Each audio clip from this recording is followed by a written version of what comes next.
Ladies and gentlemen, welcome to the first ever commentary over tournament performance. I've played in some tournaments before with the ESL Americas Open. This was a 4-person streamer invitational with myself, Vibe, Apoptosis, and Uppatry Zelda. I didn't do this on stream. I recorded this off stream so I could focus on competing, and I wanted to talk you through my mindset throughout the games and then just go through my point of view and maybe talk about how I won or why I lost in these different matches. So my greater mindset with this whole thing and kind of my condition leading up to it, I didn't get quite as much training as I would have wanted. I had some real life stuff that was happening the week of, so I didn't get a ton of prep. I didn't have like specific styles that I was going to play or specific builds. I know what I'm good at, so my mindset was more, I want to play to my strengths. And I do have a rough sense of how each of these opponents plays because I've played all of them before. So going into this, I was pretty well rested. I wouldn't say I got the best sleep possible, but it wasn't very bad. I did get a bit of physical warm-up ahead of time, just doing some stretching, jumping around. I really try to get into a barbarian mindset where I'm ready to physically box any combatant who faces me in that mode. I'm in a very physical oriented, I'm gonna fuck you up kind of headspace. I like having that more aggressive energy because it helps me to take initiatives.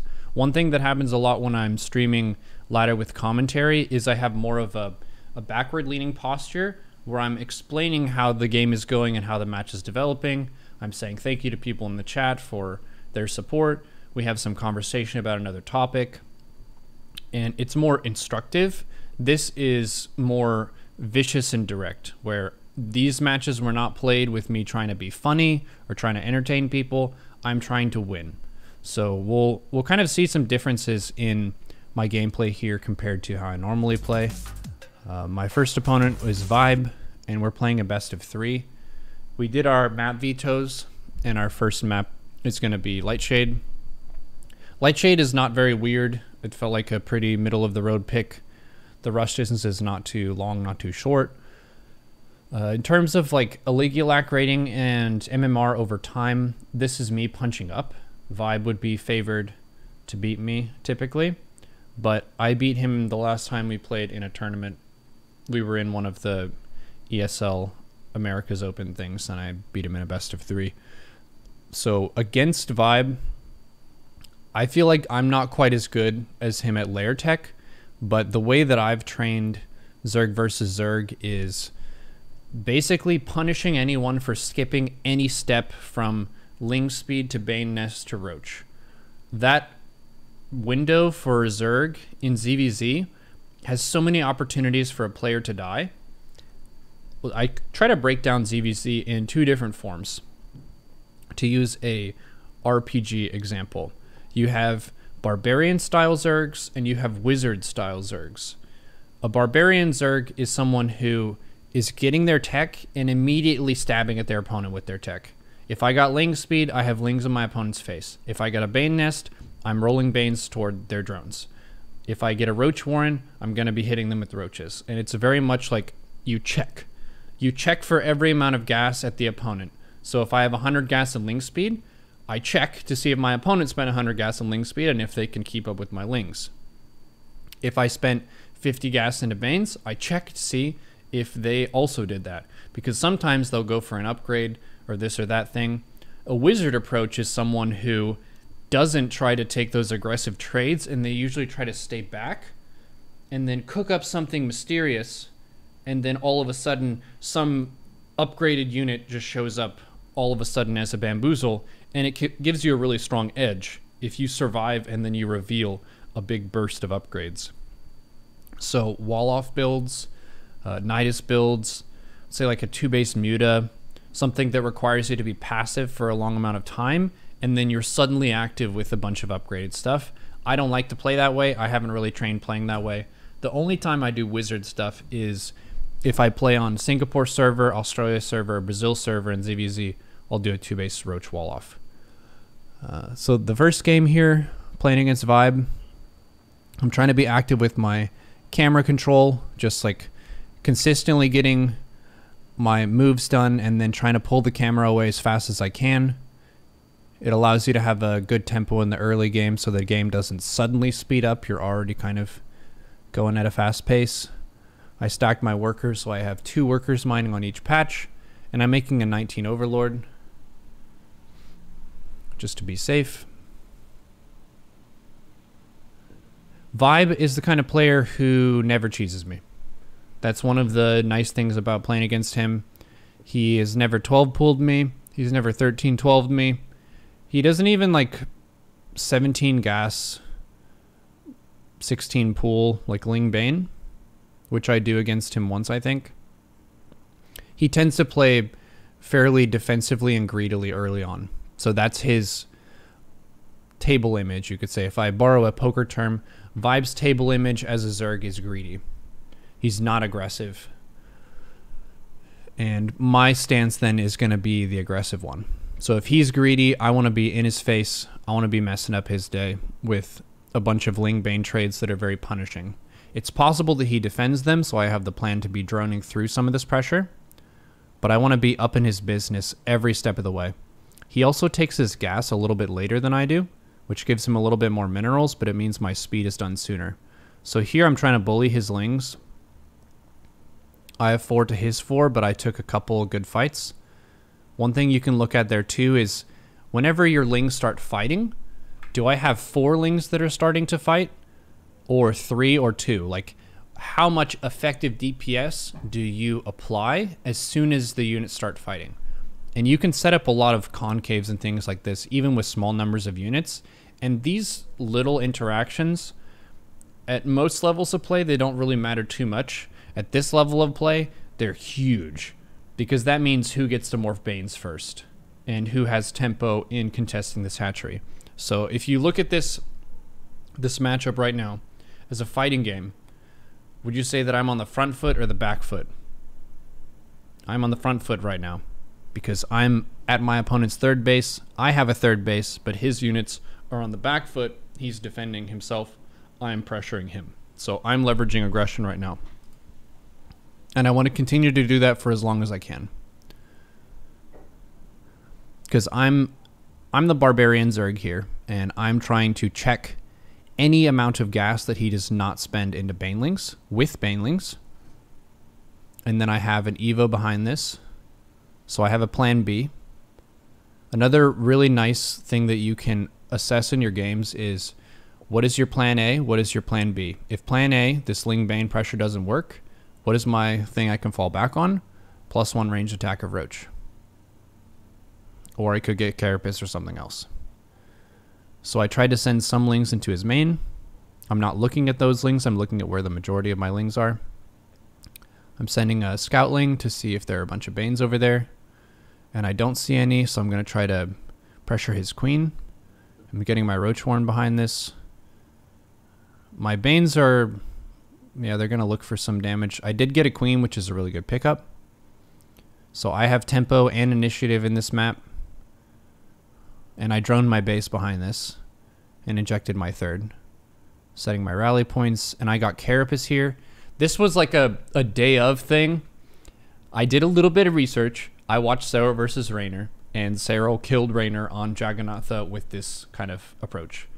What his approach was he pressured Raynor's third with some Ling Bane. He didn't kill Raynor, but he took initiative, and he established tempo in the match, and maybe he got a little bit of damage in. He cooked up a pretty quick Carapace behind it, and then with 46 drones, Cyril did a huge slow Roach Bane Ling Carapace all in and destroyed him. That was my plan. I just saw it in the morning. I had never practiced this build before, but I have done Ling Bane openings a bajillion times, so it required a small adjustment from me. Instead of me getting the usual +1 ranged attack and lair and then Roach speed and then +2 and other upgrades, I'm going to try and end the game with this push that I saw Cyril do. So I'm getting my other Queens, I'm making some defensive Banes. A lot of times when I play against Vibe, yeah, this kind of thing happens where I pressure him and then he makes a whole bunch of Lings after that, and then I overdrone and die. So I was aware of that, and I learned from my mistakes. I have some Banes here for defense, so I'm not just going to instantly die. Sometimes you spend too much of your gas into upgrades and you don't have enough for Banes, but this time I do have another Bane. That was a really good hit for me. And I'm just trying to keep these Banes alive. Getting a couple more gas. And I'm sending Lings around. Lings, like speedlings like this, are terrible at defending yourself. Because if they send in Banes, the Lings die. If they have more Lings, it's the fastest unit in the game. You should go do stuff. This kind of fight is really, really tight. So 1, 2, 3, 4, 5, 6, 7, 8, 9. 1, 2. This is more than 9 by 2 Lings. In my head, I'm not counting this. You kind of just have, you look at it and you kind of feel it. You're like, do I have more here? I have the concave right now. If his Lings run in, this Ling is toast. This Ling is also toast. These Lings can't participate for a bit. So right now, even if we had 9 versus 9, it would be a better fight for me in the very short term before more Lings show up. So this was a pretty clutch fight. You just got to fight it. And for my mindset here, I had a very barbarian mindset where I'm just here to brutally fight people. I'm not here to play in an impressive way or a very tricky way. There's no trickery involved. There's no party tricks or whatever. This is Ling Bane. I'm going to beat you up into Roach. I'm going to beat you up. That's how I'm thinking about this series. I don't have to make funny jokes with my microphone. I don't have alerts going off. This is some off stream. We get to just fight. The meta for ZVZ was like this for a pretty long time. The players I learned ZVZ from, like Panda Bear Me, Figaro is a Scottish Zerg who I practice with a lot. And whenever we would ZVZ, if I would skip a Bane Nest, he would kill me with Banes. If I would skip a Roach Warren, he would kill me with a Roach Bane attack. It was that kind of checking my front every single time to see if I took the proper precautions to survive that phase of the game. And a lot of players won't. And it's actually a strong risk to not do that if you invest your money into some fancy tech. So if you skip a Bane Nest, but you get melee Lings, you do have an edge for your Ling's DPS against their Ling DPS, and you can kind of work the match around that. So you want to think about ZVZ as, what did I choose as my opening, and how does that strike interact with my opponent's choice of build? And we're doing some Barbarian Zerg with some Ling Bane into the Carapace Roach Ling Bane that I saw in Cyril versus Raynor from the DreamHack Masters. Obviously, it's not going to be as well executed as Cyril's, but the idea is I'm copying his power spike that he went for, and I think it was a good choice specifically because Vibe's table image to me is a greedy Zerg. So if there's a Zerg player who's likely to do a 2-base all-in and then just defend this super easily, it's not Vibe. There are a lot of Zergs who are in my book of cheesers who do like 2-base stuff, or they take the third and they don't really drone it much at all. That's not Vibe. Vibe's going to go for 60 to 70 drones. He's going to get double upgrades. He's going to have mutas and stuff. So with this, it was a pretty good bet for me to go for some really aggressive stuff. And it's a best of 3. So I wanted to take some tempo. Even if this didn't work, it would still potentially influence him for the rest of the series to cut fewer corners against me, which means that gives me the option to play greedy. Because if he plays safe and I play greedy, I can get ahead. I got my 4th base up. He's basically dead. Usually in tournaments, you'll try to fight it out for a bit longer, just in case, like, maybe I have a little bit fewer workers than he thought. I did take some Baneling damage at my 3rd, but now I have a huge Larva income lead. My saturation is pretty scuffed, but I did go for an all-in. And the Roach Warren's almost dead.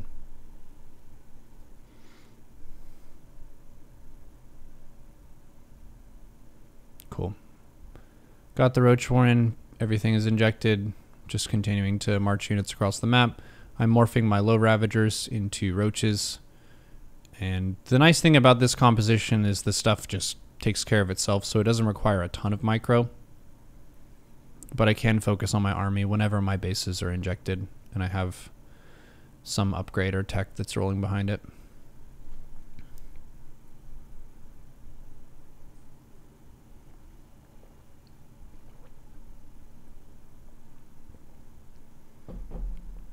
Mechanics wise, I have my Banes on a separate hotkey always, and then the rest of my stuff is just on the main army hotkey. So that was game number 1. Light Shade, pretty quick game. The ZVZs are pretty vicious generally. Our second map was 2000 Atmospheres. Getting casters in. Starting up. Okay.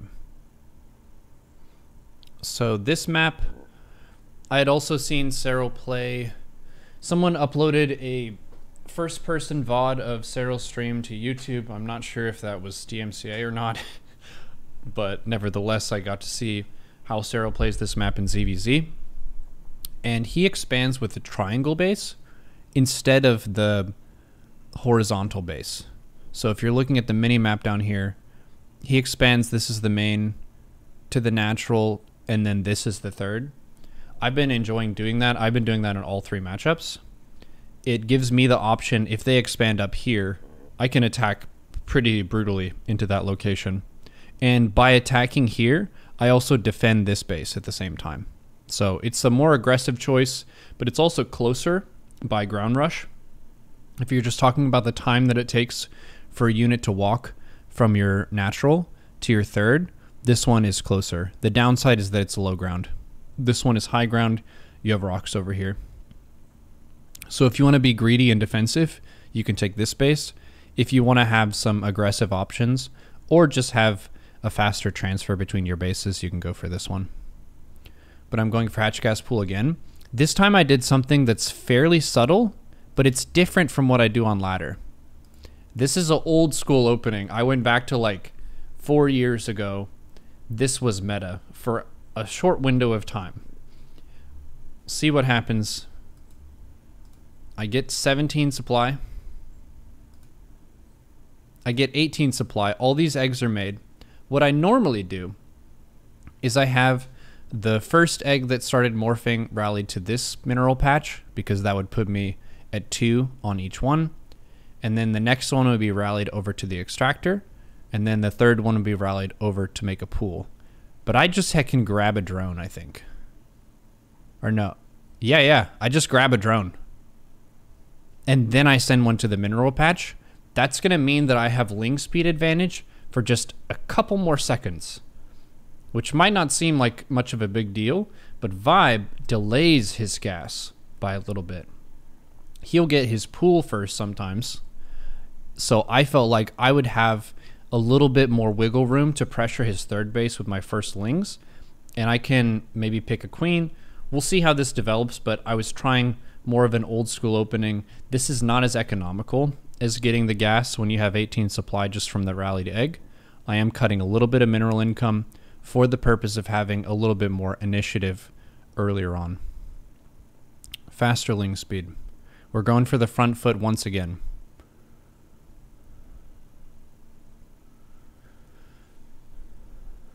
So I'm rallying into the gas now.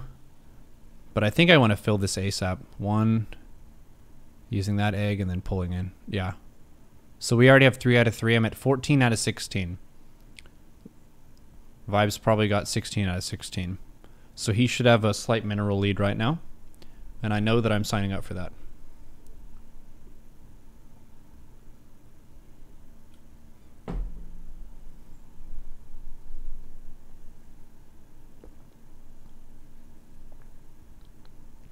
"19 Overlord, no drone."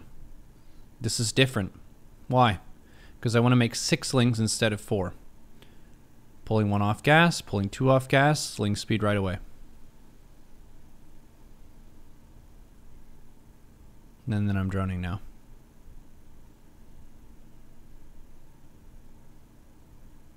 Sending a drone over to the third base location. Drone.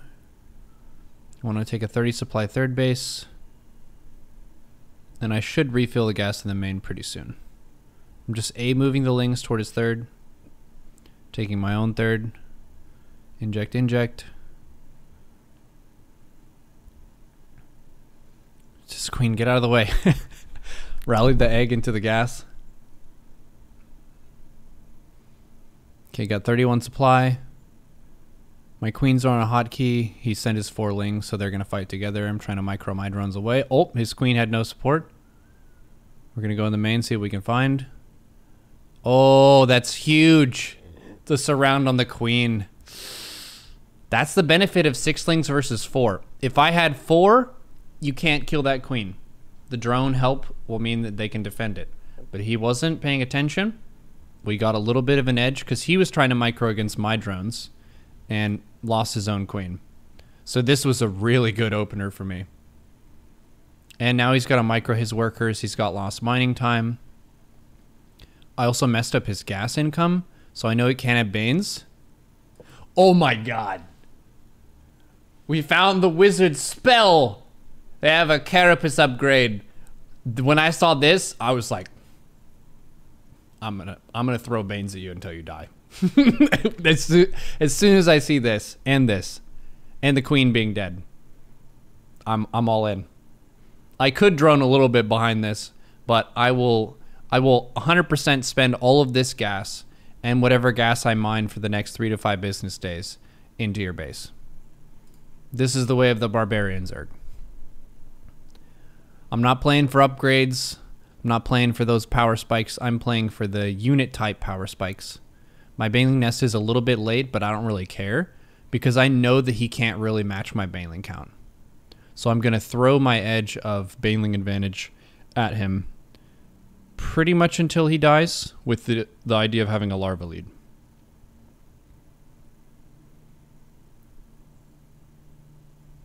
The queen. Oh, the queen. I can be really aggressive here too, which is nice because I know that I don't have to send a Ling forward to check for Banes.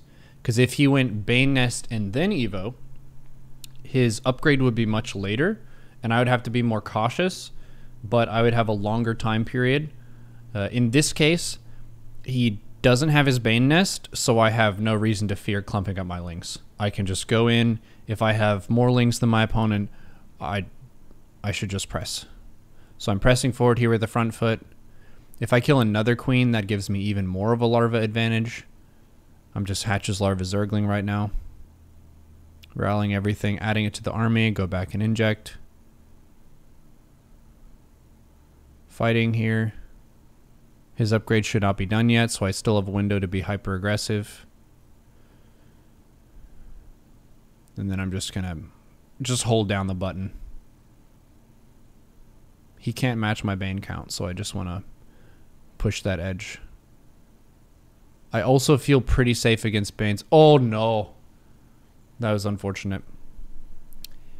And this is all kind of a snowball effect because if he didn't lose those other 2 queens, there would probably be a creep tumor here toward this space.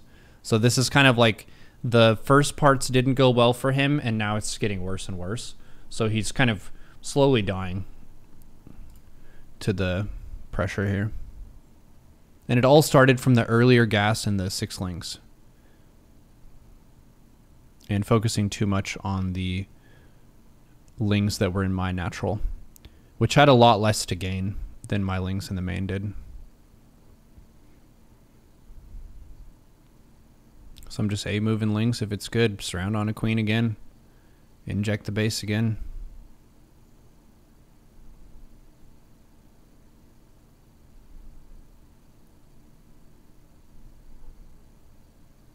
Making more Banes. Lings are fighting. Anytime I have more Lings, I'll fight. He can have the melee upgrade, which I think he does now, but if I have the unit count upgrade, and the unit counts are fairly small, it doesn't really matter that much. I still have the upper hand, even though my units are unupgraded. You could say the smaller the unit count is, the less upgrades are a factor. If we're at max supply and he has an upgrade and I don't, whew, boy howdy, that's a huge edge. If we have 10 Lings each and he has melee, Who cares? It's about the same. We're going back to inject. I have 7 workers of the natural. This is an all-in. Yeah. This was a reactive all-in. What did I see that caused me to react by going all in?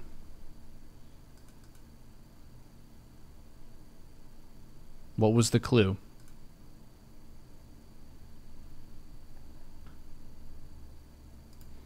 The clue was a queen is dead and there's an Evo in the back of the main and no Bane nest.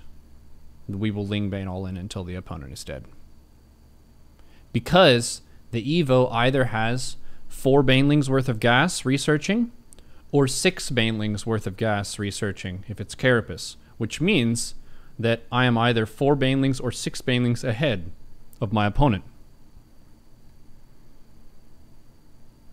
And there you go.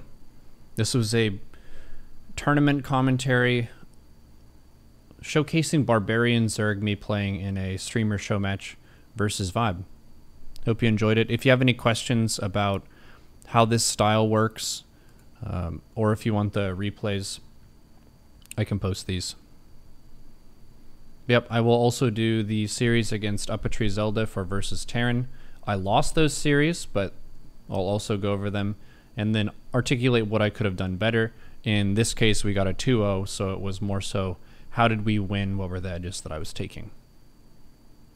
Good luck, have fun in your ZVZ.